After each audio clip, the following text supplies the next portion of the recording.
ഒഴിവുള്ള ഒരു ദിവസം ഉണ്ണികൾക്ക് സ്വാദിഷ്ടമായ ഉണ്ണിയപ്പം ഉണ്ടാക്കി കൊടുക്കാം. ഞാനിവിടെ രാവിലെ 7 മണിക്കാണ് അരി വെള്ളത്തിലിടുന്നത്. 2 ഗ്ലാസ് പച്ചരിയാണ് ഇടുന്നത്. ഇത് നമുക്ക് വെള്ളമൊഴിച്ച് 1 മണിക്കൂർ കുതിർത്ത് വയ്ക്കാം. വളരെ ശ്രദ്ധിക്കേണ്ട കാര്യം, ഞാൻ ഈ ഒരു ഉണ്ണിയപ്പം ഉണ്ടാക്കാൻ ഏതെല്ലാം സമയത്ത് എന്തൊക്കെ കാര്യങ്ങളാണ് ചെയ്തത്, ആ സമയങ്ങൾ നിങ്ങൾ പ്രത്യേകം നോട്ട് ചെയ്ത് വയ്ക്കണം. എങ്കിൽ മാത്രമേ ഈ ഒരു ഉണ്ണിയപ്പം ഇതിൻ്റേതായ ഒരു രുചിയിൽ നിങ്ങൾക്ക് ലഭിക്കുകയുള്ളൂ. ഉണ്ണിയപ്പം ഉണ്ടാക്കുന്നതിന് ആവശ്യമായ ശർക്കര ഉരുക്കിയെടുക്കണം. അതിനായിട്ട് ഞാനിവിടെ 1/2 ഗ്ലാസ് വെള്ളം ഒരു സ്റ്റീലിൻ്റെ അടുക്കിലേക്ക് ഒഴിച്ചു കൊടുത്തിരിക്കുകയാണ്. തിളയ്ക്കുമ്പോൾ ഞാൻ ഇതിലേക്ക് 1/2 കിലോ ശർക്കരയാണ് ഇട്ട് കൊടുക്കുന്നത്. 2 ഗ്ലാസ് അരിക്ക് 1/2 കിലോ ശർക്കരയാണ് ഇട്ട് കൊടുക്കുന്നത്. ഇത് ഒരിക്കലും ഫുൾ തീയിലിട്ട് ഉരുക്കരുത്. സിമ്മിലിട്ട ശേഷം പതുക്കെ ഇളക്കി കൊടുക്കാം. ശർക്കര ഞാനൊരു 15 മിനിറ്റിന് ശേഷം വന്ന് നോക്കുമ്പം ഈ ചട്ടുക ഇട്ട് വെച്ചിട്ടാട്ടോ പോയത്. ഇങ്ങനെ മുഴുവനും ഇതിനോട് വെള്ളത്തിനോട് ചേർന്ന് ആയി വന്നിട്ടുണ്ട്, ഉരുകി വന്നിട്ടുണ്ട്. ഇനി നമുക്ക് തീ ഓഫ് ചെയ്തിടാം. എല്ലാ ശർക്കരയും ഉരുകണം കേട്ടോ, നല്ലോണം ശ്രദ്ധിക്കണം. അങ്ങനെ എടുത്തു നോക്കണം. ഇതാണ് അതിൻ്റെ പാകം. ഉടനെ തീ ഓഫ് ചെയ്യാം. ഇനി ഇത് ഒന്ന് തണുക്കട്ടെ, വല്ലാതെ തണുക്കരുത്, ഇളം ചൂട് വേണം. അതിലേക്കാണ് നമ്മൾ അരി അരച്ചത് ഒഴിക്കാൻ പോകുന്നത്. 1 മണിക്കൂർ കുതിർത്തിട്ടുണ്ട്. പച്ചരി കുതിർന്നു വന്നിട്ടുണ്ട്. ഇനി ഇത് നമുക്ക് മിക്സിയിൽ അരച്ചെടുക്കാം. 2 ഗ്ലാസ് പച്ചരിയാണല്ലോ ഞാൻ ഇട്ടത്, അതിൻ്റെ പകുതിയാണ് അരച്ചെടുക്കാൻ പോകുന്നത്. വെള്ളം കുറച്ച് അരച്ചെടുക്കണം. ഇത് ഒന്നും കൊണ്ട് അരച്ച ശേഷം ഒന്ന് ഇളക്കി കൊടുക്കണം ഈ സ്പൂൺ വെച്ചിട്ട്. എന്നിട്ട് നമുക്ക് ഇത് അരയാൻ വേണ്ട കുറച്ച് വെള്ളം, 1/4 ഗ്ലാസ് വെള്ളം ഇതിലേക്ക് പറഞ്ഞു കൊടുക്കാം. ഇപ്പോൾ 1 ഗ്ലാസ് അരി അരച്ചെടുത്തിട്ടുണ്ട്. ഈ പരുവത്തിലുമാണ് അരയ്ക്കാൻ.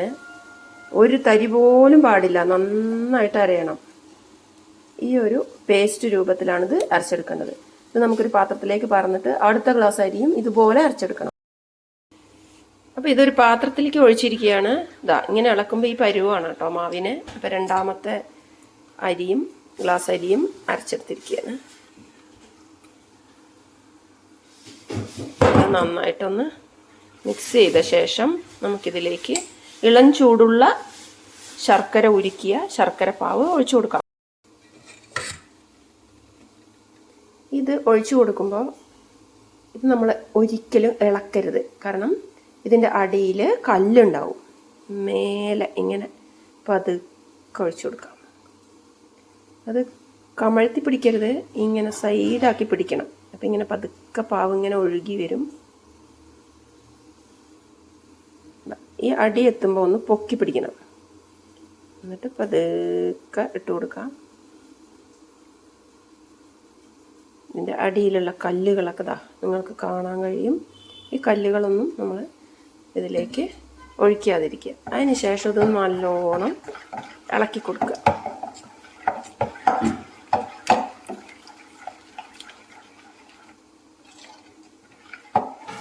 ഇപ്പോൾ ഇതിനൊരു ലൂസ് വന്നിട്ടുണ്ടാവും. ഇനി നമ്മളിത് ടൈറ്റാക്കാൻ വേണ്ടിയിട്ട് എന്താ ചെയ്യാൻ പോകുന്നതെന്ന് വെച്ചാൽ 3 മൈസൂർ പൂവൻ പഴം, 3 ചെറുതാണ്. ഒരുപാട് പഴം കൂട്ടിയാൽ എണ്ണ കുടിക്കും. 3 എണ്ണമേ ഇതിന് കൂട്ടാൻ പാടുള്ളൂ. ഇത് ചെറുതാണ്, വളരെ ചെറുതാണ്. നമുക്ക് തോല് കളഞ്ഞ് മിക്സിയിൽ ഒന്ന് അടിച്ചതിൽ ചേർത്ത് കൊടുക്കാം. പഴം ഇങ്ങനെ കത്തി കൊണ്ട് അരിഞ്ഞിടണം അരി അരച്ച മിക്സിയിലേക്ക്. അപ്പോൾ ഈ ബാക്കിയുള്ള അരിയെല്ലാം ഈ പഴത്തിനോട് ചേർന്നോളും. വെള്ളമില്ലാതെ നന്നായിട്ട് അരച്ചെടുക്കുക. ഇപ്പോൾ ഒരു വിധം അരഞ്ഞു വന്നിട്ടുണ്ട് പഴം. ഇനി നമുക്കിതിലേക്ക് ഈ മാവ് 2 കയ്യിൽ ചേർത്ത് കൊടുക്കാം.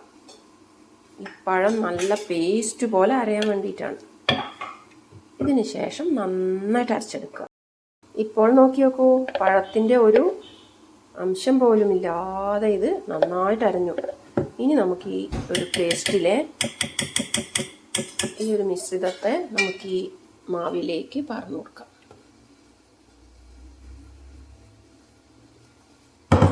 എന്നിട്ട് നന്നായി ഇളക്കി യോജിപ്പിക്കുക. ഇതൊരു 10 മിനിറ്റ് കൊണ്ട് തന്നെ നല്ല കുറുകി നല്ല പാകമായിക്കോളും. ഇനിയും ഇതിൽ ചില സാധനങ്ങൾ കൂടി നമുക്ക് ചേർത്തേണ്ടതുണ്ട്. ഇത് 1.5 മണിക്കൂർ കഴിഞ്ഞിട്ടാണ് കേട്ടോ ഇത് അരച്ചിങ്ങനെയൊക്കെ കൂട്ടി വെച്ചത്. രാവിലെ 7 മണിക്കാണ് ഞാൻ ഇത് വെള്ളത്തിലിട്ടത്. 8 മണിക്ക് ശേഷം ഞാനിത് അരച്ച് ഈ സംഭവങ്ങളൊക്കെ ചെയ്ത് വെച്ചിട്ടുണ്ട്. ഇനി ഇതിലേക്ക് ചേർക്കേണ്ട 2 സാധനങ്ങളേ ഉള്ളൂ. അതും കൂടി നമുക്കിതിലേക്ക് ചേർത്ത് കൊടുക്കാം. ഞാൻ ഒരു ചൂടായ പാനിലേക്ക് ഒരു നുള്ള് ശുദ്ധമായ പശു നെയ്യാണ് ഒഴിച്ചു കൊടുത്തിട്ടുള്ളത്.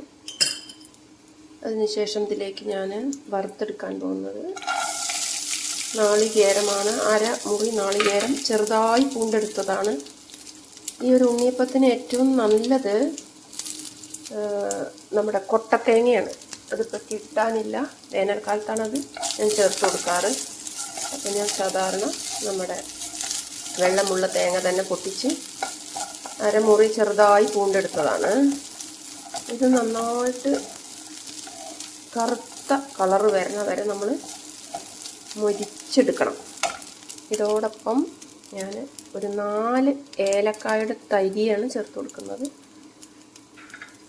ഉണ്ണിയപ്പത്തിന് നല്ല മണം കിട്ടാനാണ്. ഏകദേശം ഒരു 10 മിനിറ്റോളം നമ്മൾ ഇളക്കി കൊടുക്കണം. ഇളക്കി കൊടുത്തുകൊണ്ടേയിരിക്കണം.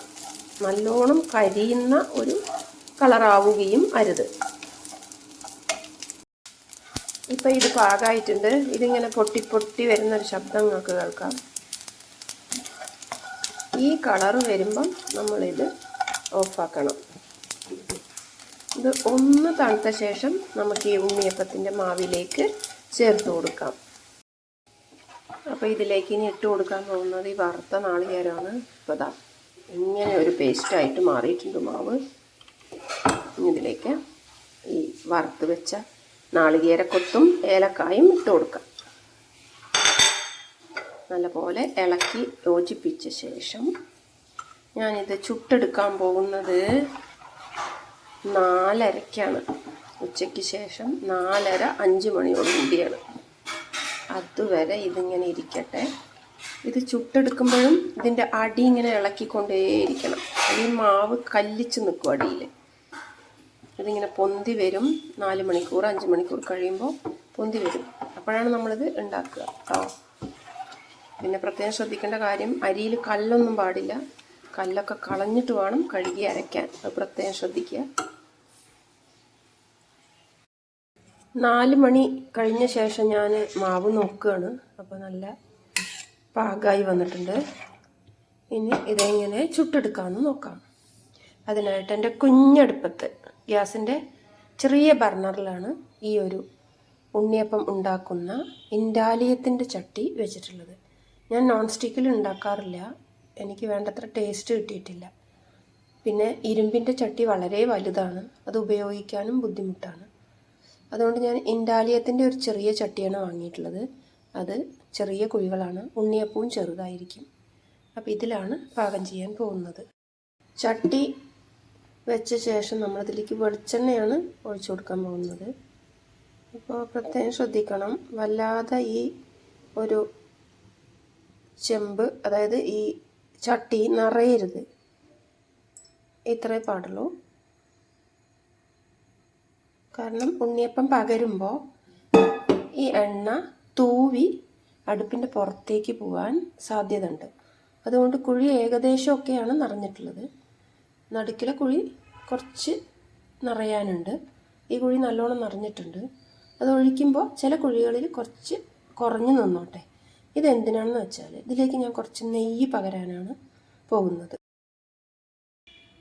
എണ്ണ ചൂടായി വരുമ്പോൾ നമ്മൾ ഇതിലേക്ക് ശുദ്ധമായ പശു നെയ്യ് 1/4 ടീസ്പൂൺ വീതം ഓരോ കുഴികളിലേക്കും ഒഴിച്ചു കൊടുക്കണം. ഇത് ഇപ്പോൾ ഒഴിച്ചു കൊടുത്താൽ മതി. ഇത് ഉണ്ടാക്കി കഴിയണ വരെ ഇത് മതി. ഇനി വേറെ ഒരു ടൈമിൽ നമുക്ക് ഈ നെയ്യ് ഇതിലേക്ക് ഒഴിച്ചു കൊടുക്കേണ്ട ആവശ്യമില്ല. പിന്നെ എണ്ണ കുറയുമ്പോൾ നമുക്ക് എണ്ണ മാത്രം ഒഴിച്ച് നിറച്ചാൽ മതിയാകും. പ്രത്യേകം ശ്രദ്ധിക്കണം, കുഴി വല്ലാതെ നിറഞ്ഞ് കഴിയരുത്. അപ്പോൾ ഇതിൻ്റെ കളറൊന്ന് മാറി വന്നിട്ടുണ്ട്. ഇത് ശുദ്ധമായ പശു നെയ്യാണ്. അപ്പോഴാണ് അതിൻ്റേതായ ഒരു മണം ഉണ്ടാവുക. അല്ലെങ്കിൽ വെളിച്ചെണ്ണയിൽ മാത്രം ഉണ്ടാക്കുമ്പോൾ ഈ ഉണ്ണിയപ്പത്തിന് ഒരു മണം ഉണ്ടാവില്ല. അപ്പോൾ എല്ലാ കുഴികളിലും ഞാൻ 1/4 ടീസ്പൂൺ വീതം നെയ്യ് പറഞ്ഞിട്ടിരിക്കുകയാണ്. ഇനി എണ്ണ നല്ലോണം ചൂടാവട്ടെ. എണ്ണയും നെയ്യും ഇപ്പം നന്നായിട്ട് ചൂടായി വന്നിട്ടുണ്ട്. ഇനി ഇതിൻ്റെ ആവി ഇങ്ങനെ വരും, പൊന്തി പൊന്തി വരും. അപ്പോൾ നല്ലോണം കായരുത്, പുകയരുത്. ഇത് ഏകദേശം ആവി വന്ന് തുടങ്ങി. ഈ സമയത്ത് നമ്മൾ തീ ഒന്ന് താഴ്ത്തി കൊടുക്കണം, അല്ലെങ്കിൽ ഇത് ഒഴിക്കുമ്പോൾ താഴേക്ക് മാവ് ചിതറിപ്പോവും. ഇതാ ഇപ്പം നല്ല ആവി വന്നിട്ടുണ്ട്. അപ്പോൾ നമ്മൾ ചെറിയൊരു പാത്രത്തിലേക്ക് ഇത് മാറ്റിയിരിക്കുകയാണ്. കാരണം ഇത് തൂവിപ്പോവും, അതാണ് താഴത്തേക്ക് തൂവിപ്പോവും. അപ്പോൾ ഞാൻ ചെറിയൊരു പാത്രത്തിൽ ചെറിയൊരു തവി എടുത്തിട്ട് ഇങ്ങനെ പറന്ന് വെക്കാം. വല്ലാതെ നിറയരുത് കേട്ടോ, അല്ലാതെ നിറഞ്ഞാലിത് പൊന്തില്ല. അപ്പോൾ ഏകദേശം കുഴി നിറയും വിധം ഇങ്ങനെ പറന്ന് വെക്കാം. തീ അങ്ങനെ തന്നെ കടന്നോട്ടെ. അപ്പോൾ ഇത് വേവാൻ തുടങ്ങി. ഇനി ഒരു 2 മിനിറ്റോളം ഒന്നും ചെയ്യരുത്, ഇതിങ്ങനെ വേവട്ടെ. ഇപ്പം തന്നെ ഇത് അങ്ങനെ പാറാൻ തുടങ്ങി. എന്നാലും ഇതിൻ്റെ അടി ചുവന്ന കളർ വരണ വരെ അതങ്ങനെ വേവണം. എല്ലാം അങ്ങനെ പാറാൻ തുടങ്ങിയിട്ടുണ്ട്. പക്ഷെ ഇതിൻ്റെ ഉള്ളു വേവണ ടൈമാണ് ഈ 2 മിനിറ്റ്. ഇപ്പം അതൊക്കെ തീ കൂട്ടി കൊടുക്കാം. ഇങ്ങനെ പാറി വരുമ്പോൾ തീ ഇങ്ങനെ കൂട്ടി കൊടുക്കുക. ഏകദേശം 2 മിനിറ്റ് കഴിഞ്ഞു. ഇനി നമുക്കിതിനെ കുത്തി മറിച്ചിടണം. ഇങ്ങനെ ഓരോന്നും മറിച്ചിടണം.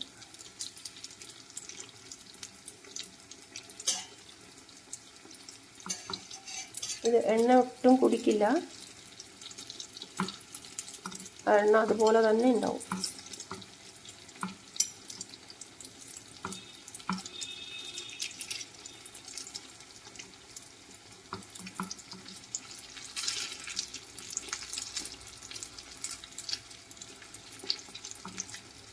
ഇനി ഇതിൻ്റെ ഉള്ളിൽ ഒരു 2 മിനിറ്റ് വേവട്ടെ. എന്നിട്ട് നമുക്കിത് വാങ്ങിയെടുക്കാം. നന്നായി വെന്ത് വന്നിട്ടുണ്ട്. തീ ഒന്ന് വീണ്ടും കുറച്ച് കൊടുക്കാം. ഇത് നമ്മളിതിൻ്റെ പാകമായോ നോക്കുക. ഇങ്ങനെ ഒരെണ്ണം ഇങ്ങനെ മറിച്ചിട്ട് നോക്കിയാൽ തേങ്ങയൊക്കെ ഇങ്ങനെ നമുക്ക് കാണാം. ഇങ്ങനെ വെന്ത് വന്നിട്ടുണ്ടാവും, നല്ല കളറുണ്ടാവും. ഇനി നമുക്ക് എന്ത് ചെയ്യാം, ഇതിനെയും കൂടെ ഇങ്ങനെ മറിച്ചിട്ട് കൊടുത്തിട്ട് ഓരോന്നായി കുത്തിയെടുക്കാം. വെന്തിട്ടുണ്ടാവും.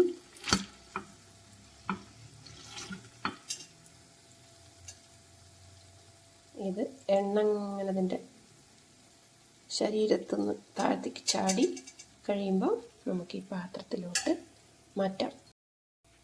ഇപ്പോൾ മുഴുവൻ ഉണ്ണിയപ്പം ഇതൊന്ന് മാറ്റിയെടുത്തിട്ടും എണ്ണ അതുപോലെ തന്നെ ഉണ്ട്. ഇനി അടുത്ത ട്രിപ്പ് പകരാൻ വേണ്ടി ഒന്നും കൂടെ തീ കൂട്ടി കൊടുക്കാം.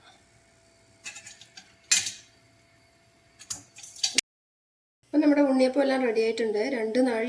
2 ഗ്ലാസ് പച്ചരിക്ക് നമുക്ക് ഏകദേശം 80 ഉണ്ണിയപ്പം കിട്ടും. അപ്പോൾ അതാ നല്ല സ്മൂത്താണിത്. നമ്മൾ അമ്പലങ്ങളിലൊക്കെ ഇങ്ങനെ ആണ് ഉണ്ടാക്കുന്നത്. എടുത്തു കഴിഞ്ഞാൽ ഇത്രയും സ്മൂത്താണ് സാധനം. ഇത് 3 ദിവസം വരെ നമുക്ക് കേടുകൂടാതിരിക്കും.